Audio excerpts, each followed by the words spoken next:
Est-ce qu'on pourrait en savoir davantage sur l'annonce que vous avez faite concernant les aires protégées en Gaspésie? Avec plaisir.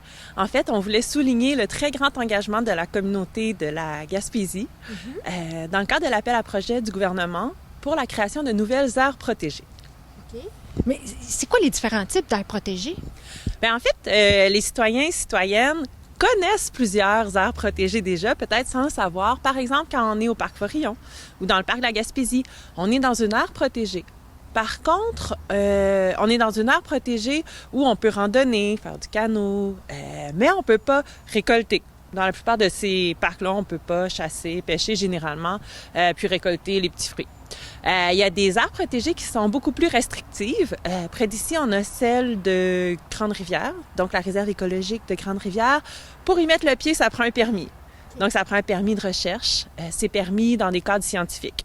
D'y poser le pied, mais sinon, accès interdit. Un statut qui est très intéressant, c'est la réserve de biodiversité. Et la plupart des projets qui ont été déposés dans le cadre de l'appel à projet du gouvernement, au 15 octobre, l'ont été pour un projet de réserve de biodiversité. Ce qui est super intéressant, c'est qu'on peut conserver les usages traditionnels, tels que rando, canot, VTT, cyclo, skidoo, cueillette, chasse, pêche. On conserve nos bouts de villégiature. On peut même récolter une petite corde de bois pour se chauffer l'hiver. Donc, ça permet de garder les usages, mais en même temps, ça ne permet plus l'exploitation industrielle. Donc, on ne pourra plus faire de coupe forestière, d'exploitation minière, gazière, exploitation d'énergie. Oui. Un autre statut un autre statut très intéressant, puis qui a été déposé justement, par exemple, par l'équipe de la ZEC des Anses, c'est l'aire protégée d'utilisation durable. Donc, dans ces aires-là, on a pour la majorité du territoire, ou à peu près, les mêmes usages, les mêmes permissions que dans une réserve de biodiversité. Donc, on se rappelle, on chasse, on cueille, on fait du VTT, on fait de la rando.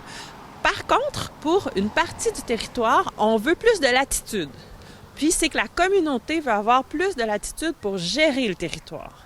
Donc là, c'est hyper intéressant parce qu'on pourra faire des coupes forestières, mais des coupes forestières exemplaires avec un plan d'aménagement forestier vraiment axé sur la protection de la biodiversité.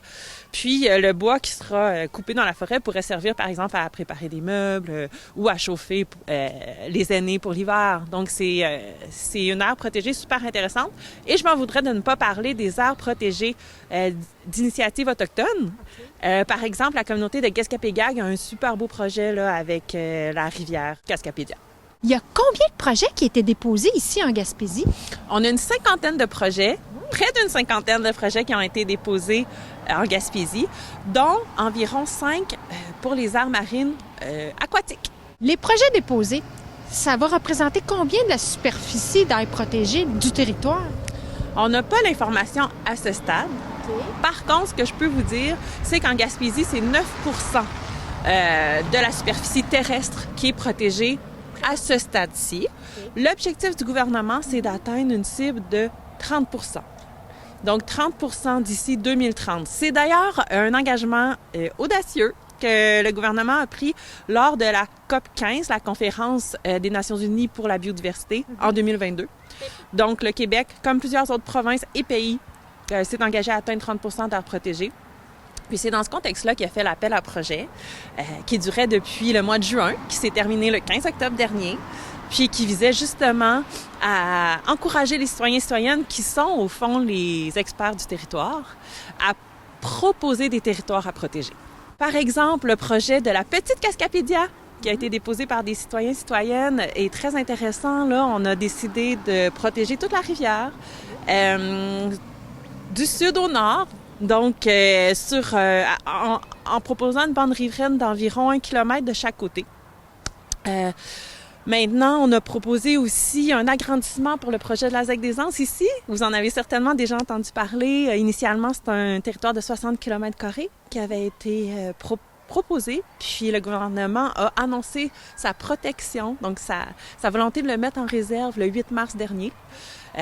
Donc, l'équipe qui travaille là-dessus a consulté la population. Donc, il y a eu des ateliers de concertation, en fait, là, où on s'est questionné en se demandant, au fond, c'est quoi tout le territoire qu'on aimerait protéger autour de la ZEC des Anses? Puis là, maintenant, le projet s'étend au-delà de 300 km².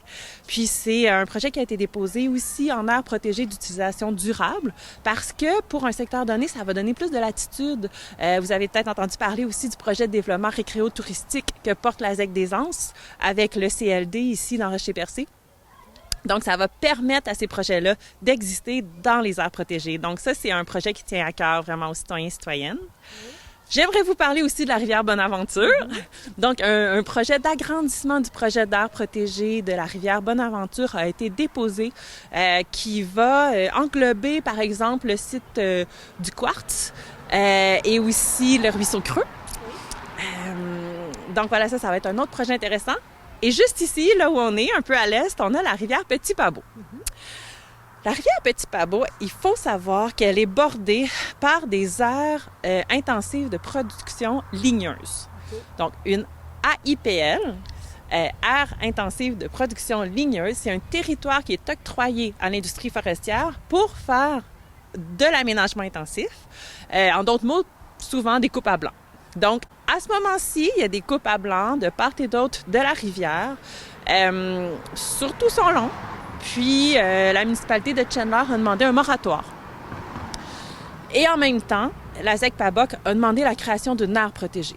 Donc, il y a vraiment des préoccupations de la part des citoyens et citoyennes ici, puis ils et elles souhaitent protéger cette rivière.